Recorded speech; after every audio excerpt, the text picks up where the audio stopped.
Welcome back, guys, to Wired for Success podcast. As you can tell, the set has changed. I'm still sat in my comfy seat. But yeah, I'm joined by three wonderful and fabulous guests.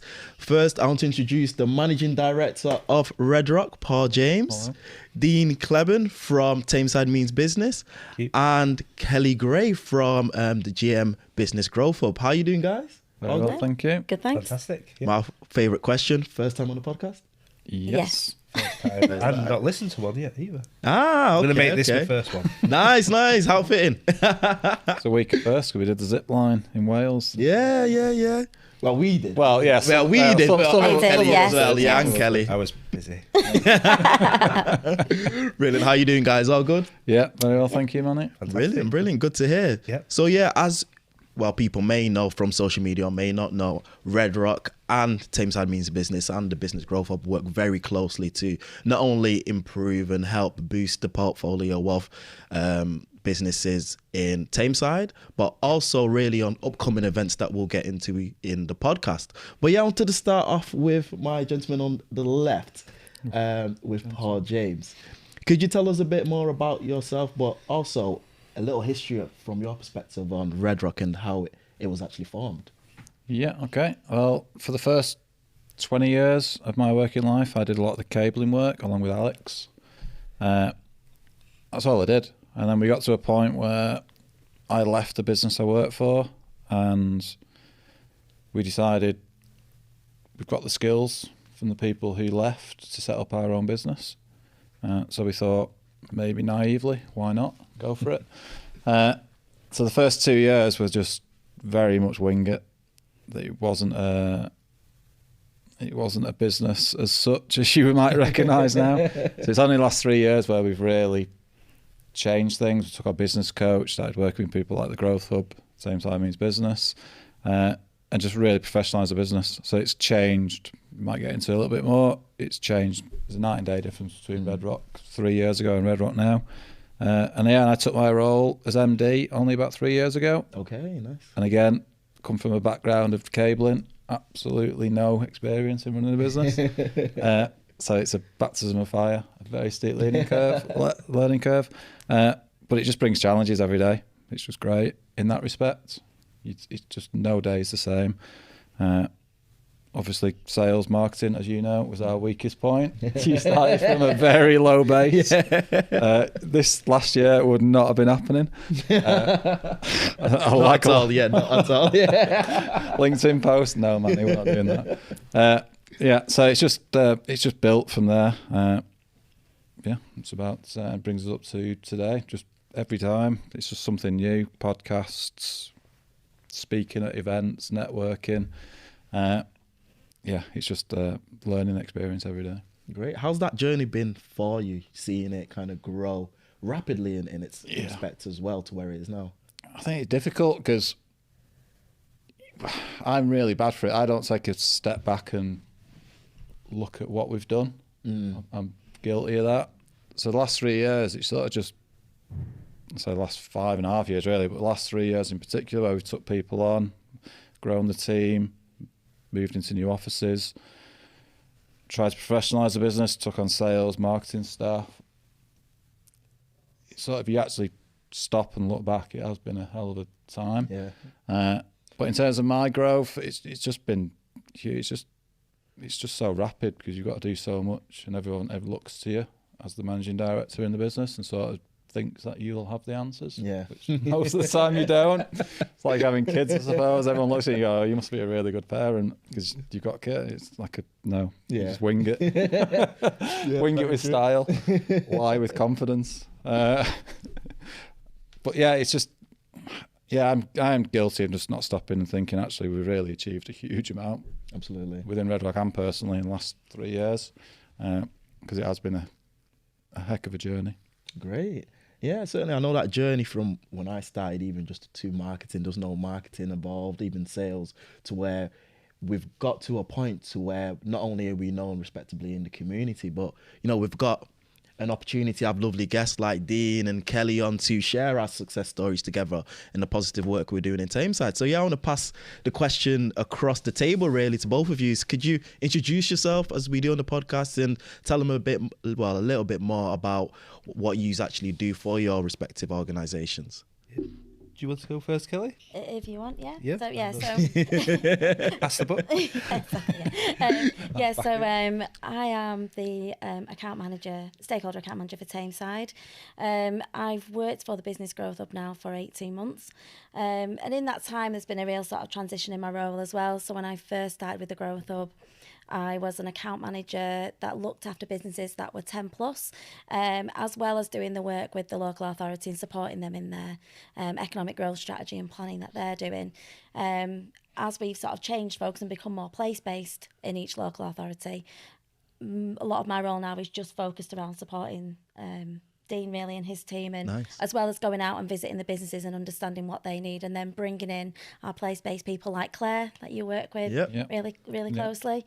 But I think the key has been that we've had quite a good working relationship because we've worked together previously when I worked in the council. So. Nice. Yeah. You're like the Morecambe and Wise of Tameside Business. We are a little bit, A husband and wife. Yeah. The odd couple. Yeah. Still going strong. Quite odd, yeah. So I lead the Tameside Means Business support. That comes from Tameside Council, where I've been for nearly 4.5 years now.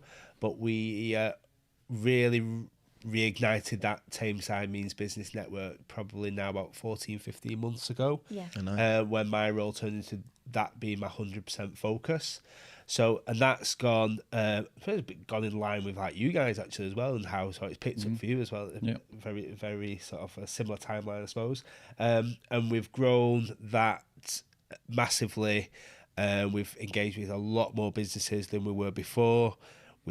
For example, we have a quarterly network that's gone from around 30 attendees to over 100. Nice. We've become very open when it comes to speaking to our businesses. We like to visit the business, we like to learn more and build them relationship, and that's really sort of that's really worked basically. Yeah. So it's been a spectacular sort of journey. It's grown how we wouldn't expect it, I suppose. There's only really me and Kelly, and then we do have Katie as well in the team. She's currently away, but so it's a big job. But I think as well with businesses really sort of feeling the fact that we've come out and we want to learn about them. It makes that job a little bit easier as well because it's an all-round approach in what we're doing. Great. So yeah, that's been us for the last year or so. Nice. So how did both of you get involved with, like yourselves, with Tameside Means Business and the Growth Hub? Was that always kind of your career path? Did that kind of just come out of the blue? Oh, yeah. What was your past self? Well, it started back.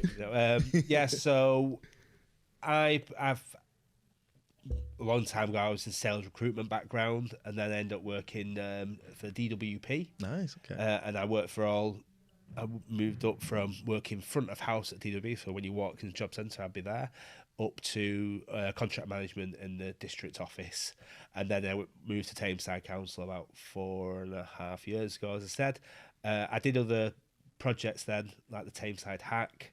I'm working with young people like care leavers and neat young people to move them into employment and training.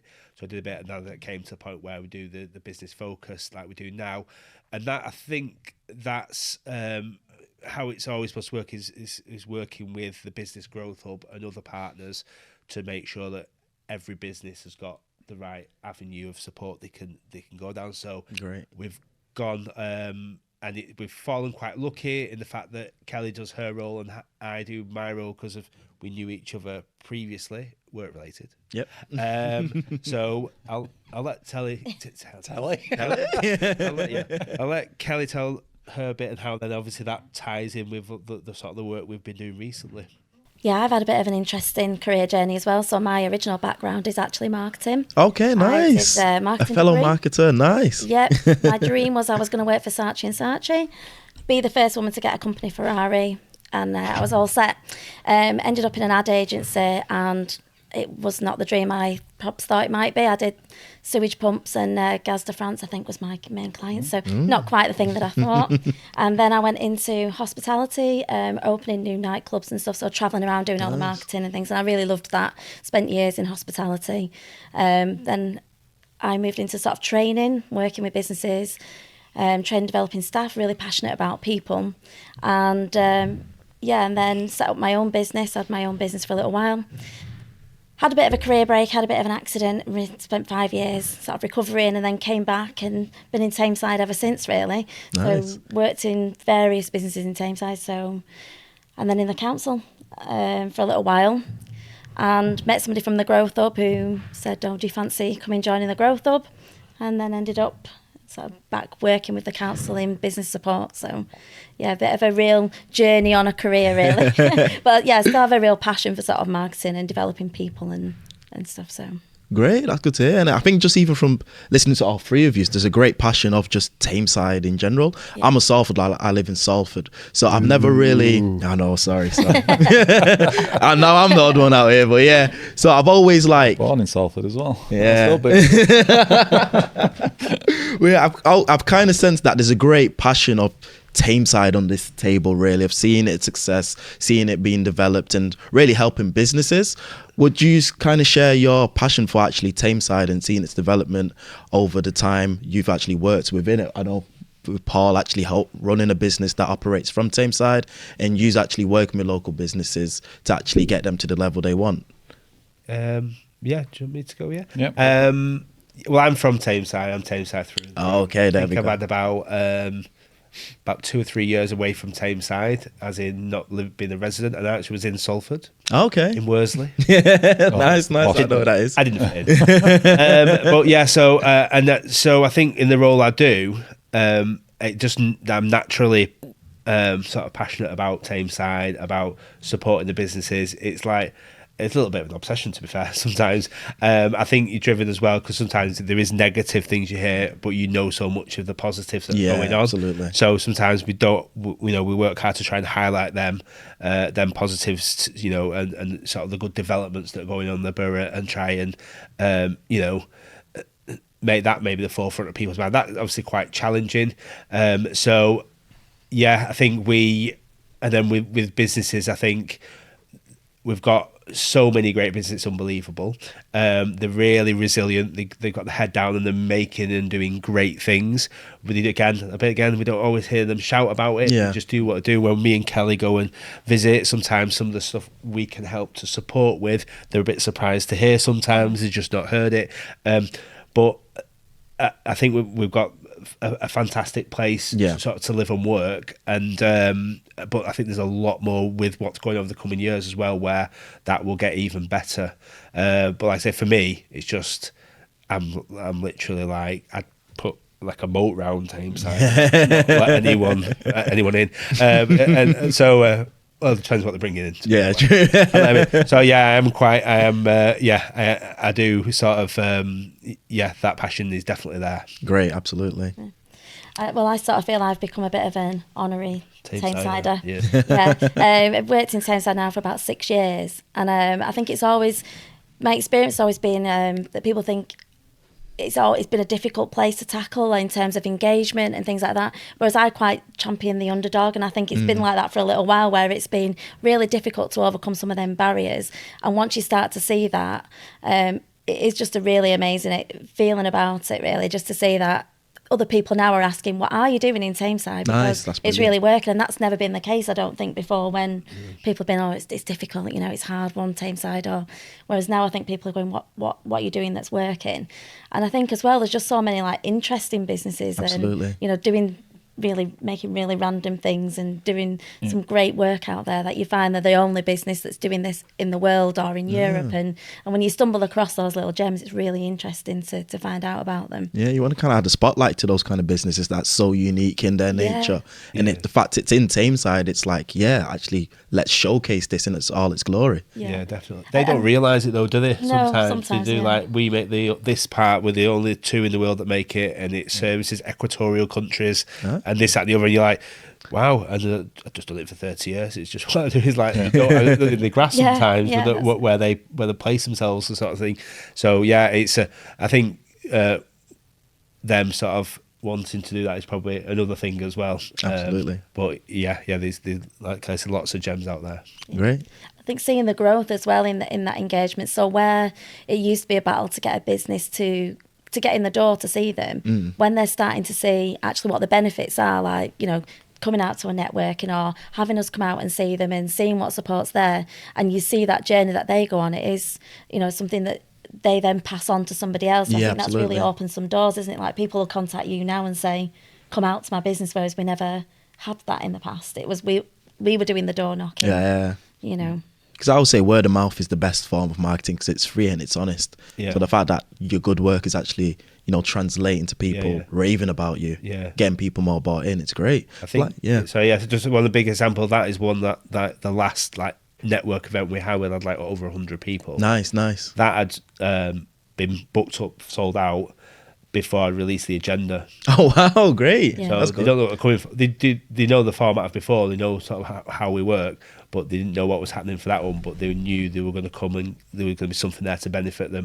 So that tells me that people are speaking about it. People see the benefit, and that is spreading. So I'm glad it's spreading slowly because it's. But like I say, in the last 13, 14 months, it's got massive. So, and that is through people just talking to, you know, business connections. Yeah. How does that kind of make you, two of you, feel, being from Tameside, that you're starting to see this growth in engagement and other Tameside businesses buying into this?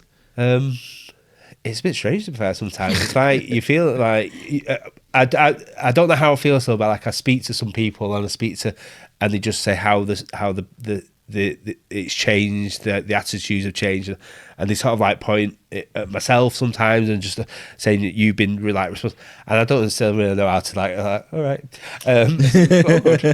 sort of thing. So, but it I think a bit like what Paul said before about like Red Rock is like.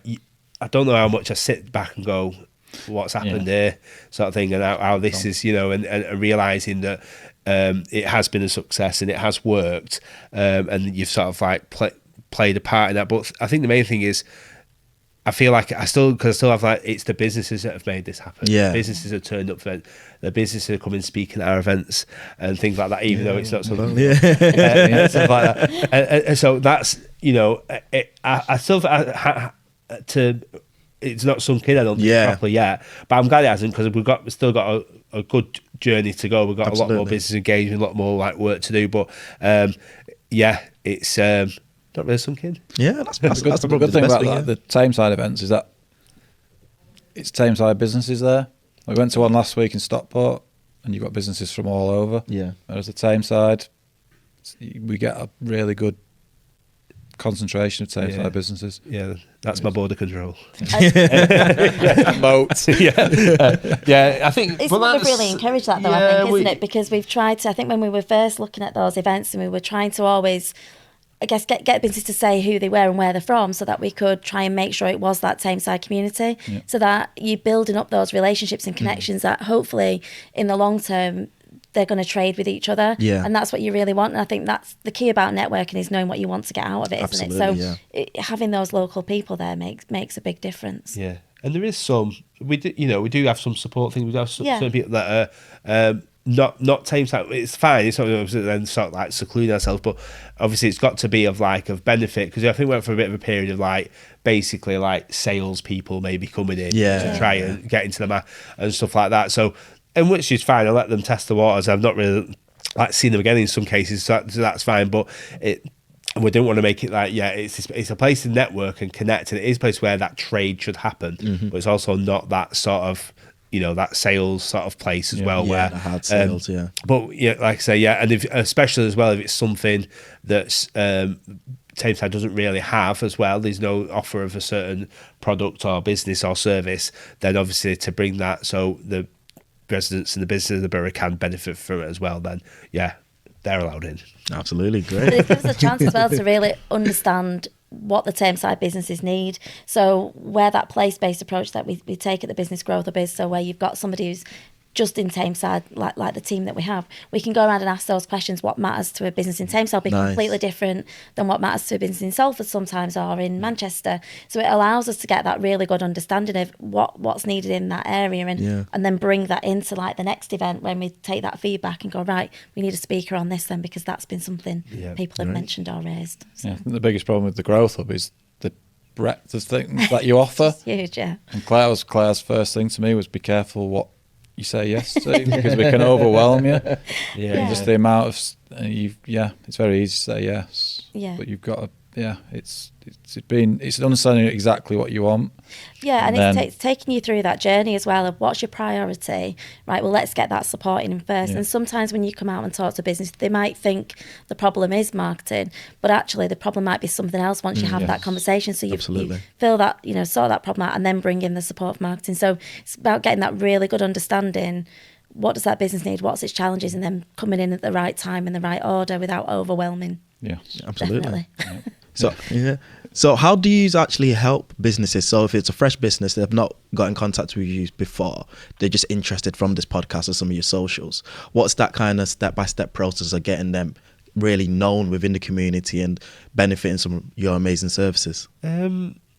So basically, if they get in touch with us and they want that help, we always go and meet and talk to a business if they're happy to do so. Like I said, it could be online or it could be face-to-face. So we just get an understanding of what they're trying to achieve, where they want to go, and what support they need from that. So we're bringing the Business Growth Hub. We've got the Build a Business team within the libraries as well that help a lot with like entrepreneurs and startups and things as well. The Business Growth got an element of support with that as well.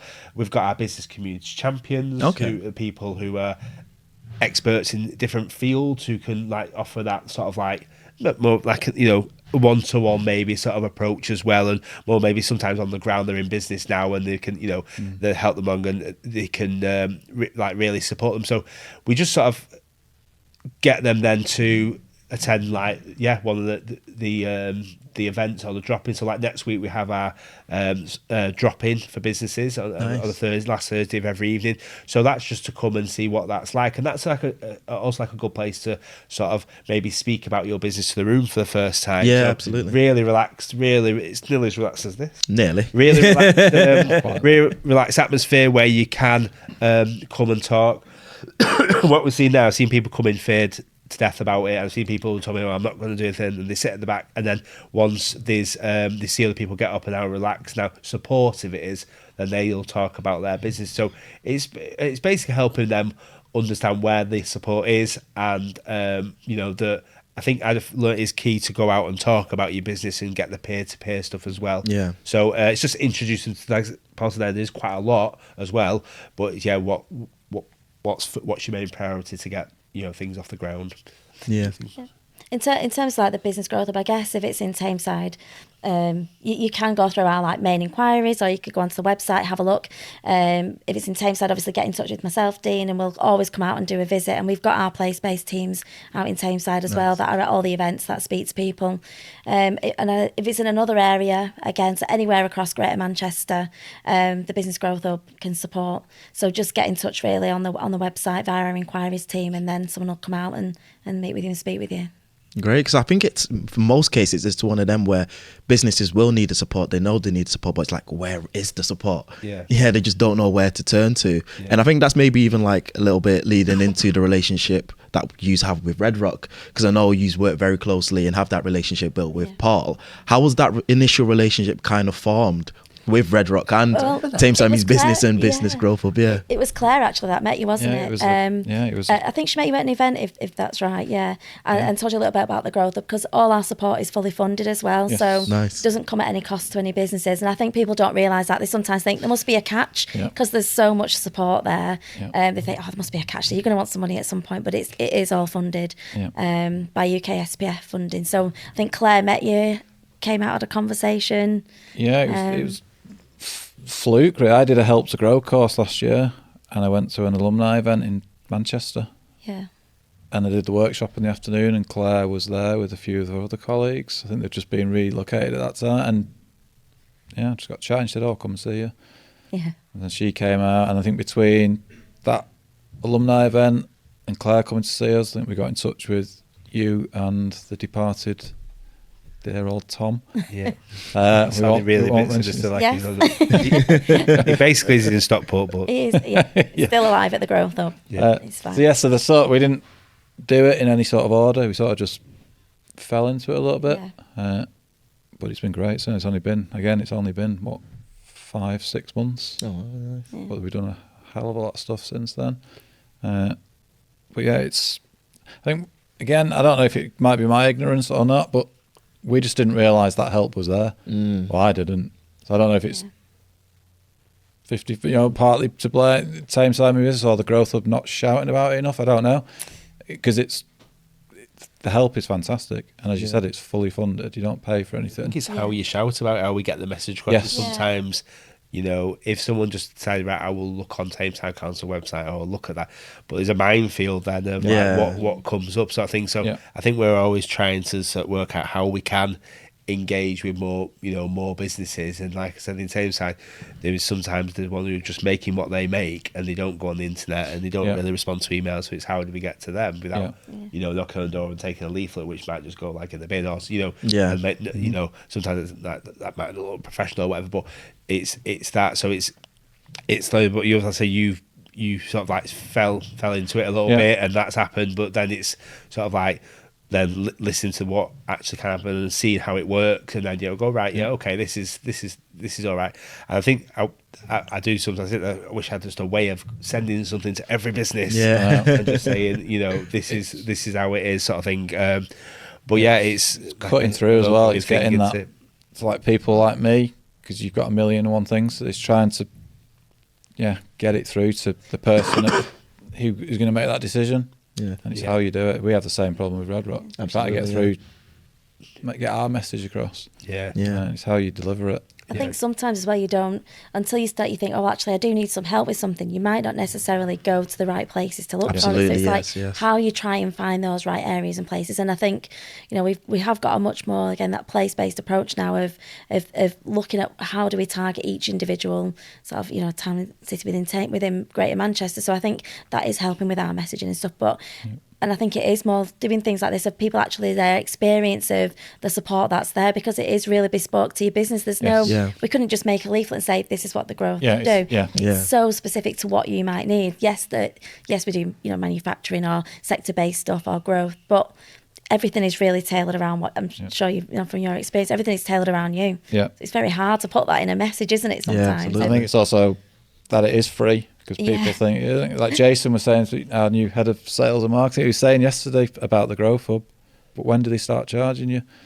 It's almost, it is. At some point you expect the shoe to drop and go, oh, we're going to have to start doing, charging you from next month. And it isn't, it's just all free. And I think some people view that with a bit of cynicism. I don't know. Apprehension, I think when something's free as well, people may approach it like, well, it can't be very good.